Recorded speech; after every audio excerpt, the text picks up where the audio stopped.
Hello बच्चों, कैसे हैं आप लोग। मैं शांतनु सिंह एक बार फिर से आपका स्वागत करता हूँ एडीपी स्टार लर्निंग प्लेटफॉर्म पे।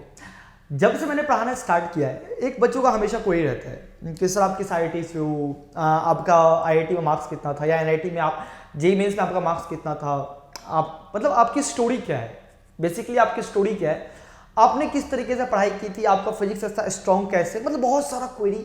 मतलब कभी ना कभी मेरे को लाइफ में कोई ना कोई बच्चा ये बात तो पूछ ही देता है। तो मैंने सोचा चलो आज मैं अपने स्टोरी बताता हूँ, story of my drop year. तो स्टोरी स्टार्ट तो खैर है तो स्टोरी बहुत सारी, पर उसमें तो कुछ स्पेसिफिक स्टोरी, स्पेसिफिक पॉइंट वो मैं तुम्हारे साथ डिस्कस करूंगा अपनी लाइफ का। तो स्टार्ट करते हैं 2010 से, जब मेरा 10th का एग्जाम हुआ था। तो 9 CGPA था मेरा, उस टाइम ग्रेडिंग सिस्टम था तो 9 CGPA था। तो उसके बाद बस बाकी सबकी तरह मैं भी कोटा आ गया था। 11th-12th की स्टोरी मैं तुम्हारे साथ डिस्कस नहीं कर रहा, क्योंकि 11th-12th की स्टोरी अगर मैं डिस्कस करता हूं, क्योंकि हो सकता है कि मेरे फैमिली वाले भी ये वीडियो देख रहे होंगे तो मेरी कुटाई भी हो सकती है। तो 11th-12th स्टोरी मैं तुम्हारे साथ डिस्कस नहीं करूंगा, वो सुनने के लिए तुम हवेली पे आ सकते हो। मैं बात करता हूँ 12th के बाद की बात करता हूँ। 12th के बाद मैंने 12th का बोर्ड का एग्जाम दिया था। Math was my weak point, math मेरा बहुत वीक था। 12th के एग्जाम में मुझे 53 मार्क्स था मैथ में, जस्ट पास हुआ था मैं। और परसेंटेज वाइज में मेरा 74% था, 74% था उस टाइम पे। ये परसेंटेज सिस्टम आईआईटी वाईटी में ऐसा कुछ था नहीं, तो 74% था मेरा ऐसे बोर्ड में। और मैथ मेरा बहुत वीक पॉइंट था, 53 मार्क्स था मैथ में। मेरे को मैथ से फोबिया था उस टाइम में। तो लेकिन 11th-12th तो मैंने कोटा में, बताऊंगा बाद में, कई बार में बताऊंगा। फिर मैं रिपीटर में बिल्कुल जोश से आया कि इस बार तो आग लगा देना है। कोटा में ज्वाइन किया था एलएन क्लासेस, 2012 की बात बता रहा हूँ। 2012 में मैंने 12th का एग्जाम दिया था और मैंने कोटा आ गया कि इस बार रिपीटर में तो मैं आग लगा दूंगा। सब कुछ बढ़िया था। एलएन में मैं उस टाइम पे जो वहाँ की सबसे टॉप लेयर थी उनसे मैं पढ़ा हूँ।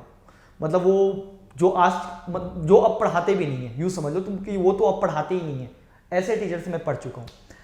तो बहुत बढ़िया था, कोई टेंशन नहीं। 4 क्लासेस पर डे होती थी, तो 6-7 घंटे, 7 घंटे के आसपास, 7 क्या 7 से ज़्यादा ही मान लो तुम, तो 7.5-8 घंटे इंस्टीट्यूट में बीत जाता था। और सेल्फ स्टडी में 6 घंटे के आसपास। ज़्यादा सेल्फ स्टडी कर नहीं पाता था क्योंकि क्लासेस ही इतनी ज़्यादा होती थी, पर डे 4 क्लास होती थी, ऑफलाइन जाना आना बहुत टाइम टेकिंग था। तो 6-7 घंटे में मैक्सिमम पढ़ाई कर पाता था सेल्फ स्टडी। तो ठीक है, सब बढ़िया हुआ, कोई दिक्कत नहीं है। बट जो मैथ का फोबिया था ना, ये फोबिया मेरा 13th में भी नहीं गया था। तो मैं क्या सोचता था, मैं अपनी थिंकिंग बता रहा हूँ कि फिजिक्स केमिस्ट्री में मैं अच्छा स्कोर कर लूंगा और मैथ में मैं डिसेंट स्कोर कर लूंगा, 15 क्वेश्चन के आसपास सही कर लूंगा। ये थिंकिंग यही थी। तो जो टॉपिक मेरा वीक था मैंने उस पर उतना ज़्यादा ध्यान नहीं दिया। मैंने क्या किया, फिजिक्स केमिस्ट्री रात दिन पढ़ता था, मैथ में बेसिकली कुछ कुछ टॉपिक उठाया, quadratic equation, binomial, coordinate geometry, vector 3D, ये सब इजी इजी। इंटीग्रेशन छोड़ दो, अपने को आता ही नहीं। प्रोबेबिलिटी छोड़ दो, कॉम्प्लेक्स प्रॉब्लम बहुत कॉम्प्लेक्स है, छोड़ दो, मतलब छोड़ ही दिया था। तो ठीक है, बहुत अच्छा, कोई दिक्कत नहीं है। जेईई मेंस का एग्जाम हुआ। एग्जाम जब हुआ जेईई मेंस का, तो मैंने पहले तो पेपर में फिजिक्स केमिस्ट्री अटेम्प्ट किया, कोई दिक्कत नहीं है, सब कुछ सही था। मेरे को आज भी याद है, जेईई मेंस में मेरा ओवरऑल मार्क्स 180 के आसपास आया था। मार्क्स बहुत अच्छा भी नहीं है, 200 मान सकते हो, 200 स्कोर अच्छा होता है, बट उस टाइम में 180 मार्क्स पे एनआईटी मिल जाता था, तो मैं तो खुश था। मैथ में जो कि मेरा वीक पॉइंट था, वो मेरे को एग्जाम में धोखा दे दिया। धोखा क्यों दिया? क्योंकि जो मैं एक्सपेक्ट कर रहा था कि मैथ में 15 क्वेश्चन सही करके आऊंगा, आखिरी के टाइम में मैंने लास्ट में मैथ अटेम्प्ट किया और उस बार मैथ का पेपर ईजी आ गया था। मैंने 13 क्वेश्चन मैथ में अटेम्प्ट किया था, जिसमें 10 क्वेश्चन सही था। तो 37 मार्क्स के आसपास मेरा मैथ में था, मुझे इतना याद है। बाकी जो भी था वो फिजिक्स केमिस्ट्री में मिला जुला के मार्क्स था। तो मैथ ने मुझे धोखा कैसे दिया? तो मैथ में मैं ज़्यादा क्वेश्चन अटेम्प्ट नहीं कर पाया क्योंकि आखिरी टाइम में मेरे को मैथ में फोबिया था। तो ओवरऑल मार्क्स 180 के आसपास आया था। तो लेकिन मैं कॉन्फिडेंट था कि 180 मार्क्स मतलब कि एनआईटी तो फिक्स है, क्योंकि उस टाइम में 2013 की बात बता रहा हूं, 180 मार्क्स पे एनआईटी मिल जाता था। लेकिन गवर्नमेंट ने अपनी एक पॉलिसी चेंज कर दी। पॉलिसी क्या थी कि तुम्हारा 40% वेटेज बोर्ड का मार्क्स का रहेगा और 60% वेटेज जेईई मेंस का मार्क्स रहेगा। 2013 में गवर्नमेंट ने अपनी पॉलिसी चेंज कर दी। सीबीएसई बोर्ड से मेरा परसेंट था 74%, जो कि मैथ की वजह से खराब हो गया था। लेकिन मैं फिर भी, अपने को क्या आइडिया कि क्या रैंक आएगी, मेरे को लगा यार ठीक है 74% है, इतना भी नहीं होगा कि रैंक बहुत पीछे चला जाएगा, ठीक है 30,000 के आसपास आ जाएगा, मैक्सिमम 25 से 30,000 आ जाएगा रैंक, ये मैं कॉन्फिडेंट में था। रिजल्ट देखा मैंने, आई वॉज शॉक्ड, मेरा रैंक 50,000 के ऊपर था, मतलब 50 प्लस था, 50,000 के आसपास ही था। मेरे दिमाग में मतलब जस्ट आई वॉज शॉक्ड कि ये कैसे पॉसिबल हो सकता है।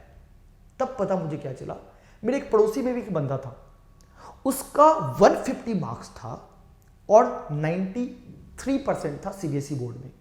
उस बंदे का रैंक 30,000 था और उसको एनआईटी मिल गया था। तो मुझे उस टाइम बहुत दुख हुआ कि यार मेरा 180 मार्क्स और मुझे एनआईटी नहीं मिला, उस बंदे को एनआईटी मिल गया, सॉर्ट ऑफ। लेकिन फिर भी मेरे को इतना, मतलब मैं इतना टेंशन नहीं लेता था, मैं चिल रहता था। उस टाइम पे हल्का से बुरा लगा बट फिर भी ठीक था। बट मेरे को एक गलती का एहसास हुआ था। वो गलती क्या थी कि जो पार्ट मेरा वीक था, जो मेरा मैथ से मुझे फोबिया था, उस पार्ट को मैं 13th में आने के बाद भी स्ट्रांग नहीं किया, जो कि मेरे को स्ट्रांग करना चाहिए था, मैं उससे भागा। वो मेरा एक वीक पॉइंट था, जो कि मेरे को आज भी उस बात का पछतावा होता है। बट ठीक है, मैं चिल गया, इससे मुझे टेंशन नहीं होता था। फिर आईटी का एग्जाम हुआ, मैंने जेईई मेंस में, तो मैं टेंशन फ्री था। आईटी का एग्जाम मैंने सही से दिया नहीं था, मेरी बहन की शादी थी, तो वो तो खैर वो तो ऐसे बर्बाद होना था। बट ठीक है, बट एक चीज मैंने क्या गौर किया कि इससे एक सीख मिला मुझे लाइफ में कि हमेशा वीक पार्ट को छोड़ना नहीं है। अगर तुम आधा घंटा कम देते हो स्ट्रॉन्ग पार्ट पे, वो मंजूर है, बट वीक पार्ट पे तुम्हें हमेशा आधा घंटा ज्यादा देना चाहिए, उसको कभी छोड़ना नहीं चाहिए। जुगाड़ नहीं लगाना अपने को कि यार अब ये दोनों कर लेंगे उसको, क्योंकि इसमें क्या होता है ना, किसी टाइम पे तुम्हारे वीक पार्ट का जो क्वेश्चंस आता है वो इजी आ जाता है, तो उस टाइम में तुम्हारे लिए वो बहुत निगेटिव काम कर देता है, जो मेरे साथ हुआ था। बट ठीक है, मैं लाइफ में इतना सोचता नहीं था, मस्त चिल बंदा, बिल्कुल बिल्कुल टेंशन फ्री रहता था।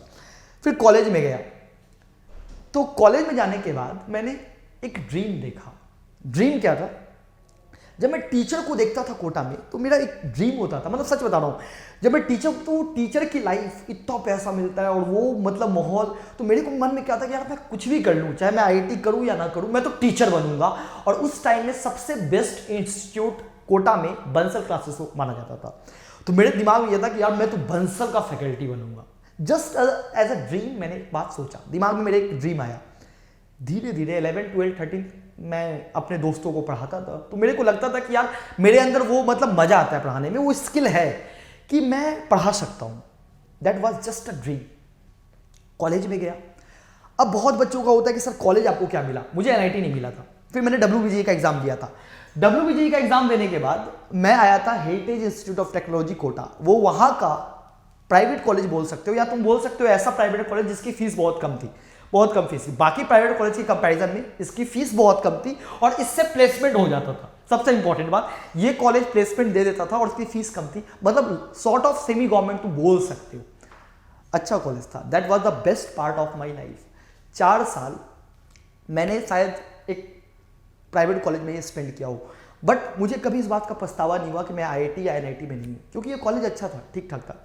कॉलेज लाइफ सबका अच्छा होता है, चाहे तुम किसी भी कॉलेज से करो। वो अलग बात है कि आईआईटी में कुछ और एक्सपीरियंस होता, यहाँ पे कुछ और एक्सपीरियंस हुआ, बट जो भी एक्सपीरियंस था अच्छा था, सही था। बट मेरे दिमाग में हमेशा मैंने जो एक ड्रीम देखा था कि मेरे को टीचर बनना है, वो ड्रीम मेरे दिमाग में हमेशा चल रहा था। तो जब मैं कॉलेज गया तो फर्स्ट ईयर में मैंने लोकल कोचिंग को अप्रोच करना स्टार्ट किया कि मेरे को पढ़ाना है, और physics was my best part. मेरे को मजा आता था फिजिक्स पढ़ाने में। केमिस्ट्री मेरा अच्छा था, ऐसा नहीं है, बट फिजिक्स मेरा सबसे अच्छा था, मतलब मुझे मजा आता था पढ़ाने में। अब सबसे बड़ा सवाल होता है कि सर आप एक प्राइवेट कॉलेज में थे, अगर कोई बंदा आईआईटीएन होता तो क्या डिफरेंस आता है, वो मैं एक एक डिफरेंस समझा रहा हूँ। जब मैं लोकल कोचिंग को अप्रोच कर रहा था तो लोकल कोचिंग यही पूछते थे कि सर आप किस कॉलेज से हो। मैं बोलता था कि मैं इस कॉलेज से हूँ, तो उनका रिएक्शन बहुत प्लीजिंग नहीं होता था। अच्छा आप इससे हो, हाँ ठीक है, मतलब क्योंकि अगर तुम आईआईटी या एनआईटी से होते तो वहां पे एक डिफरेंस क्रिएट होता है। लोगों के दिमाग में क्या आता है, ये बंदा आईआईटी ना है, इसको आता होगा, सब्जेक्ट तो इसको आता होगा। तो मुझे अपने आप को एक्स्ट्रा ऑर्डिनरी प्रूफ करना पड़ता था, क्योंकि मैं इस कॉलेज से था, जबकि हो सकता है कि मेरे पढ़ाने का स्किल एक आईआईटी से ज़्यादा अच्छा हो। बट मेरे को यहाँ पे हल्का प्रॉब्लम आई, बट फिर भी मैंने कुछ लोकल कोचिंग लोकल जगह पे पढ़ाना स्टार्ट किया, कोलकाता में कॉलेज था। पिछले 4 साल लगातार मेरे दिमाग में एक ही ड्रीम था कि मेरे को बंसल क्लासेस में जाना है, एक ड्रीम था और उस ड्रीम पे मैंने काम करना स्टार्ट किया। 4 साल लगातार मैंने कोचिंग पढ़ाया, लोकल कोचिंग में। कॉलेज सैटरडे संडे को ऑफ होता था, तो सैटरडे संडे को मैं सुबह 7 बजे उठता था और लोकल कोचिंग में जाकर 4-5 घंटे पढ़ाता था, जिससे क्या होता था कि कुछ इनकम आ जाती थी। और income is the best source for motivation, बहुत अच्छा होता है मोटिवेशन। सुबह क्यों जाता था? सुबह 7 बजे उठना पड़ता था, क्योंकि शाम में दोस्तों के साथ, गर्लफ्रेंड के साथ घूमना भी तो पड़ता है। और दूसरी बात, जो इनकम आती थी भाई, घर वालों से पैसे तो तुम ऐसे तो उड़ाने के लिए तो नहीं मांगोगे ना कि यार पापा 5,000 एक्स्ट्रा भेज दो, मुझे के दोस्त के साथ पार्टी करनी है या घूमना है, वो तो तुम मांग नहीं सकते हो। इसीलिए अ सोर्स ऑफ इनकम भी हो गया था पढ़ाने से, तो और मजा भी आ रहा था। और थोड़ा स्ट्रगल था कि 7 बजे कौन उठता है यार, तो सुबह मैं 6-7 बजे उठता था, 7 बजे उठता था और सैटरडे संडे को पढ़ाता था और शाम में मस्त एंजॉय करता था, मस्त अच्छी लाइफ। लेकिन दिमाग में एक ही ड्रीम चल रहा था कि मेरे को बंसल क्लासेस में जाना है। 4th ईयर गुजर गया, 4th ईयर पास हो गया। फिर क्या हुआ कि बंसल का फॉर्म निकला टीचर वैकेंसी का, मैंने फॉर्म भरा। कई सारे आईआईटीएन और एनआईटीएन भी थे, एक क्लास में कई सारे थे, मतलब यूं मान के चलो कि 15-20 बंदे थे, जिसमें से 50% तो आईआईटीएन एनआईटीएन थे। मैं एक नॉर्मल कॉलेज, जस्ट वहां पे भी प्रॉब्लम आई मुझे। क्या है कि जब मैं डेमो दे रहा था अपना, तो सबसे पहले उसने यही देखा कि अच्छा आप सब किस कॉलेज से हो, अच्छा आप इस कॉलेज से हो क्या, अच्छा। तो उसमें क्या होता है कि जो डेमो ले रहा होता है वो सबसे पहले कॉलेज देखता है। तुम अगर आईआईटी से हो तो उसके दिमाग में एक पिक्चर तो बन गई कि इस बंदे को पढ़ाना आए ना आए, नॉलेज होगा इस बंदे को। क्यों? क्योंकि इस बंदे ने आईआईटी क्रैक किया है, पढ़ाना तो हम सिखा देंगे इसको। लेकिन मुझे, अगर मैं बोल रहा हूं कि मैं इस कॉलेज से हूं, तो मुझे अपने आप को एक्स्ट्रा ऑर्डिनरी प्रूफ करना पड़ा।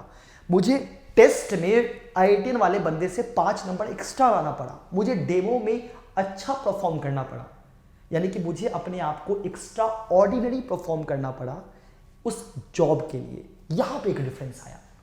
बाद में मैं बंसल क्लासेस में आ गया, वो बंदा भी बंसल क्लासेस में आ गया। उसके बाद तो तुम्हारा टैलेंट है कि तुम कितना आगे बढ़ पाते हो। एक प्लेटफॉर्म तो हम दोनों को मिल गया। बट मैं तुम्हें बता रहा हूं कि एक आईआईटीएन और एक नॉर्मल कॉलेज में डिफरेंस कहां पे आता है? डिफरेंस यहीं पर आता है, जब तुम जॉब के इंटरव्यू में जाते हो तो जॉब वाला सबसे पहला जो फर्स्ट इंप्रेशन होता है वो होता है कि तुम आईआईटीएन हो या एनआईटीएन हो। सबसे इंप्रेशन ये होता है, तो वहां पे सबसे बड़ा हर्डल आया। इसीलिए लोग बोलते हैं कि आईआईटीएन बनना, ऐसा नहीं है कि आईआईटी जो आईआईटी होते हैं वही सक्सेसफुल होते हैं, नॉन आईआईटीएन भी सक्सेसफुल होते हैं। आज मेरी सैलरी कई सारे आईआईटीएन से ज्यादा है, कई सारे आईआईटीएन से ज्यादा है। बट इसका मतलब ये नहीं हुआ कि मैं सक्सेसफुल हूं और आईआईटीएन सक्सेसफुल नहीं है। कई जगह वो भी सक्सेसफुल है, मैं अनसक्सेसफुल हूं। कई जगह हो सकता है वो कई बड़े कंपनी में सीईओ हो सकता है। लेकिन प्रॉब्लम कहां आई? स्टार्टिंग में जो तुम सेम प्लेटफॉर्म पे जब तुमने जंप किया, वो भी आया तुम भी आए, तो प्रायोरिटी उसको मिली क्योंकि वो आईआईटी क्रैक किया था। वहां सबसे बड़ा हर्डल आया। ठीक है, तो मैं बंसल क्लासेस में सेलेक्टेड हो गया। 3 साल, लगभग 3 साल, 2.5 से 3 साल के आसपास मैंने बंसल क्लास में पढ़ाया और मेरा ड्रीम पूरा हो गया। उससे मेरे दिमाग में एक ही थॉट आया कि मैंने, चलो ठीक है, मैंने आईआईटी नहीं निकाला, मेरी गलती थी कि मैंने मैथ पे उतना ध्यान नहीं दिया, लेकिन जो मैंने एक ड्रीम देखा वो ड्रीम सक्सेसफुल हो गया। तो सबसे पहले मेरी लाइफ में एक मेरे गुरु थे जिनका नाम था अनुराग मिश्रा, जो कि एलन भुवनेश्वर के डायरेक्टर हैं। उन्होंने मेरे को एक बात बोली थी कि तुम कुछ भी मत करो, तुम तो बस सपने देखो। बट उस टाइम उनकी बात का कुछ मेरे को समझ में नहीं आया था कि क्या बोल रहे हैं ये। बट मेरे दिमाग में वो बात थी कि यार सपने देखो। तुमने, सर ने बोला कि तुम बस रात दिन सपने देखो, कोई एक ड्रीम फोकस करो, उस ड्रीम को रात दिन देखो, तुम वो ड्रीम तुम्हारा सक्सेसफुल हो जाएगा। मैंने बोला ऐसे कैसे हो जाएगा, सिर्फ सपने देखने से थोड़ी सपने पूरे होते। बट उनके बात में बहुत वेटेज था। मैंने एक ड्रीम देखा था कि मेरे को बंसल क्लासेस में पढ़ाना है, और ये मैं 11th में देखा था, 12th में देखा, 13th में देखा।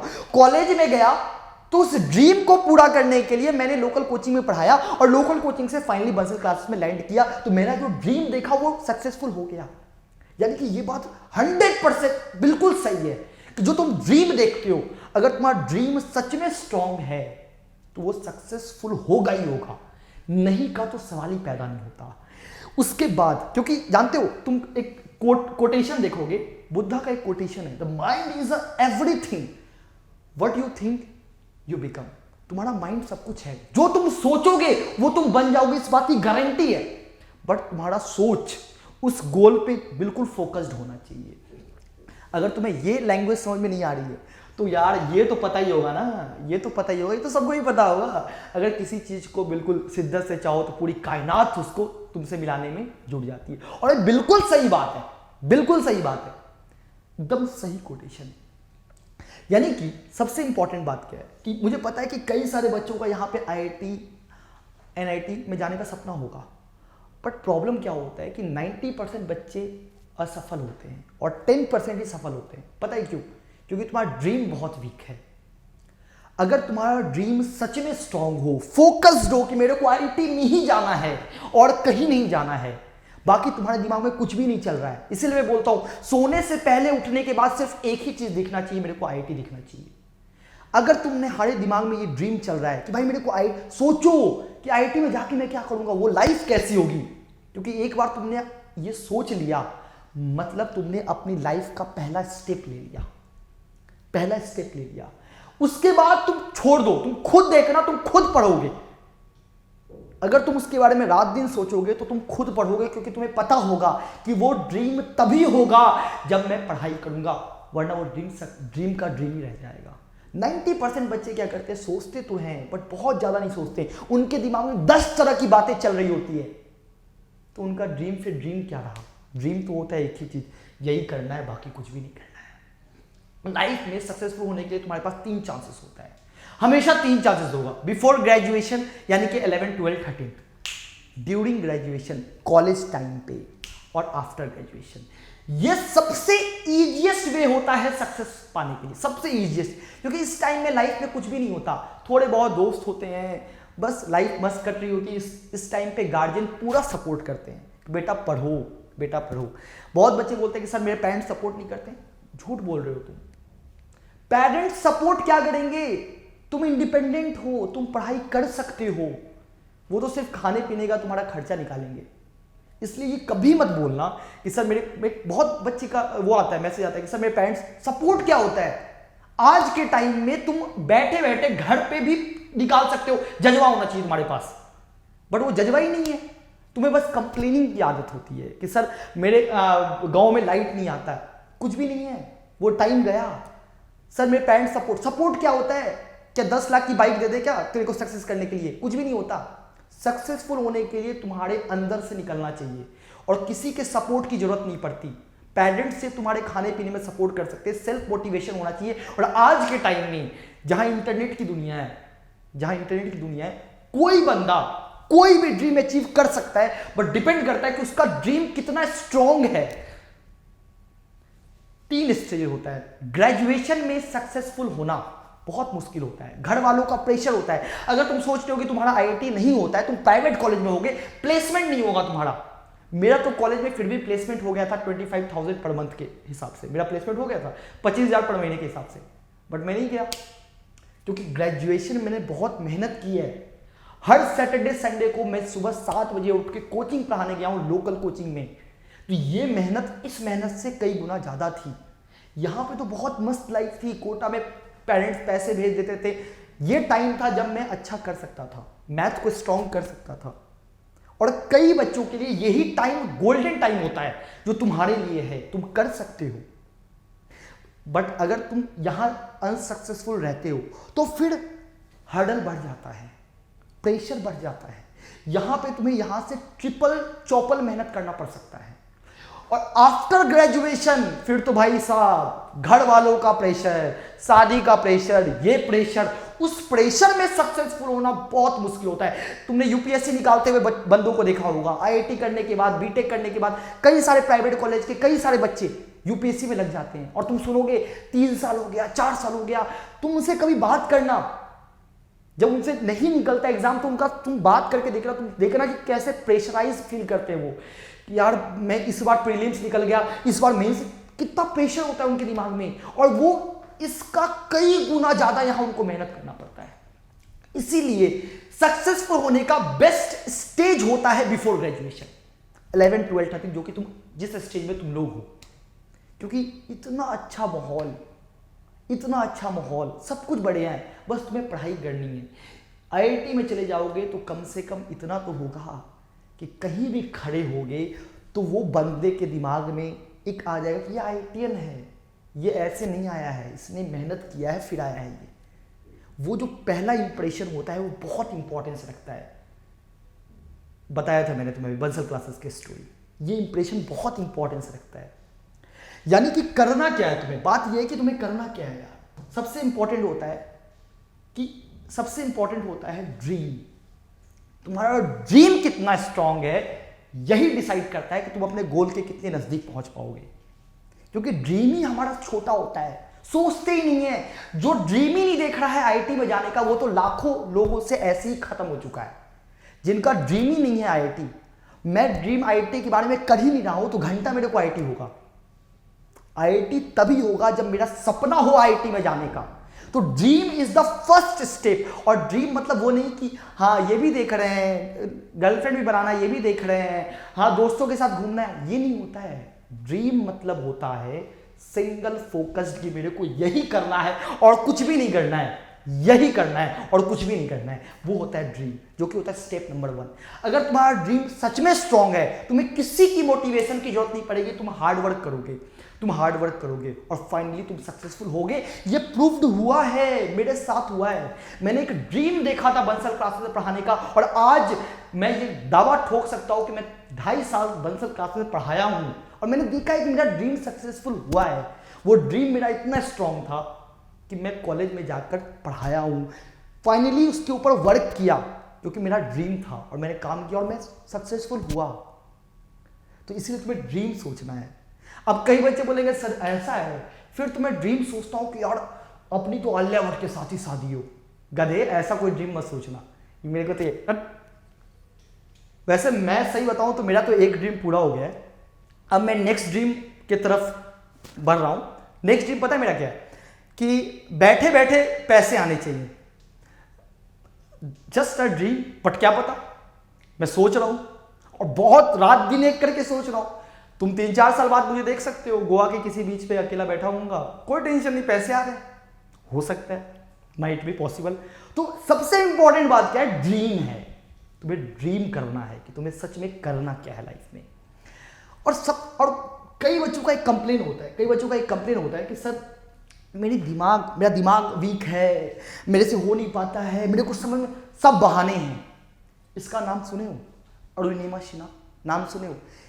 एक पैर, सिंगल पैर से इसने माउंट एवरेस्ट क्लाइंब कर दिया, सिंगल पैर से। एक एक्सीडेंट में इसका पैर कट गया था, बट इसका एक ड्रीम था कि मेरे को माउंट एवरेस्ट क्लाइंब करना है। 2011 की बात है। सिंगल पैर से इसने माउंट एवरेस्ट क्लाइंब कर दिया, ये होता है ड्रीम। और तुम्हारे पास तो पूरा दिमाग है इतना बड़ा, और तुम क्या बोलते हो कि मेरे को समझ में नहीं आता है। ये बहाने होते हैं। ये जितना भी तुम बोलते हो ना एक्सक्यूज कि सर मेरे को समझ में नहीं आता है, मेरे फैमिली सपोर्ट नहीं करते, ये कुछ भी नहीं होता, ये एक्सक्यूज होता है।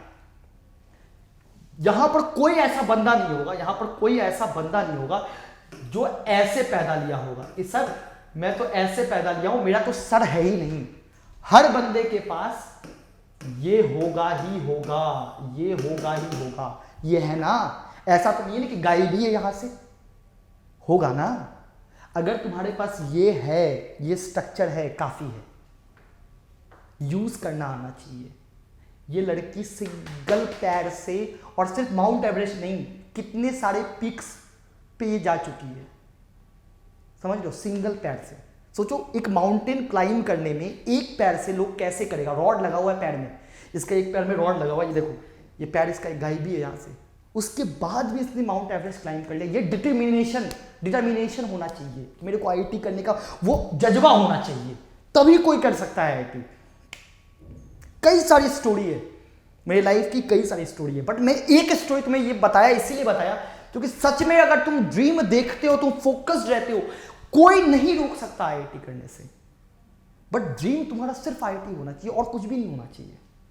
और जो मैंने गलती की, जो जिस सब्जेक्ट मेरा जो वीक था, मैंने उसको छोड़ दिया, वो फोबिया मेरे को हो गया, उसमें मैं कम टाइम देता था, जुगाड़ लगाता था कि 10 चैप्टर पढ़ लूंगा, 15 क्वेश्चन आ जाएंगे तो बाकी 2 मैं कर लूंगा।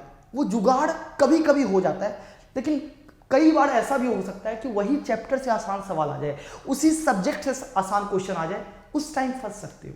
ऐसा नहीं कि जुगाड़ काम नहीं देता, जुगाड़ काम देता है, बट यार इसीलिए हमेशा बोलता हूं कि हर पार्ट पे इक्वल फोकस किया करो, इक्वल मेहनत करो, बिल्कुल सक्सेसफुल हो जाओगे। नहीं का तो सवाल ही पैदा नहीं होता, सवाल ही पैदा नहीं होता।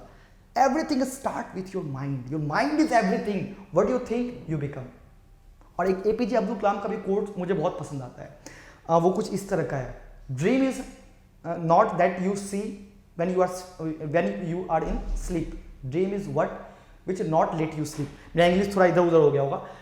सपने वो नहीं होते जो तुम सोने के टाइम में देखते हो, सपने वो होते जो तुम्हें सोने नहीं देता है, ठीक है ना। तो कभी भी कंप्लेन मत करना मेरे सामने कि सर मेरे को समझ में नहीं आता, मेरा दिमाग कमजोर है। ये तुम कंप्लेन कर रहे हो, तुम भाग रहे हो, फिर तुम्हारा ड्रीमिंग बहुत फिक्का है, कहाँ से कर पाओगे। मुझे पता है, बता दिया, that's all my story. But मैं तुम्हें सच बताऊं कि तुम्हारे अंदर वो कैपेबिलिटी है। हर वो बंदा जो इस वीडियो को देख रहा है उसके अंदर ये कैपेबिलिटी, वो आईटी में जा सकता है, बस लगना है, जमना है, ठीक है। बाकी बहुत सारी स्टोरी है, बट वो स्टोरी आज तो नहीं बता पाऊंगा, किसी और टाइम बता दूंगा। तो आज से जब भी पूछना हो कि मैंने बता दिया मेरा कॉलेज क्या था, मैंने क्या किया लाइफ में, मैंने सब कुछ बता दिया। ये शॉर्ट फॉर्म था, किया तो बहुत कुछ है, बिकॉज मैं बहुत चिल रहता हूँ, तो मुझे कभी टेंशन ज़्यादा होता नहीं इन चीज़ों का, तो इसीलिए मैं बताऊँगा कभी आना हवेली, ठीक है। वीडियो लाइक कर देना, शेयर कर देना, and your dream is your first step towards success. Hard work करना है अपने को। मिलते हैं अगले वीडियो में, तब तक के लिए बाय, टेक केयर।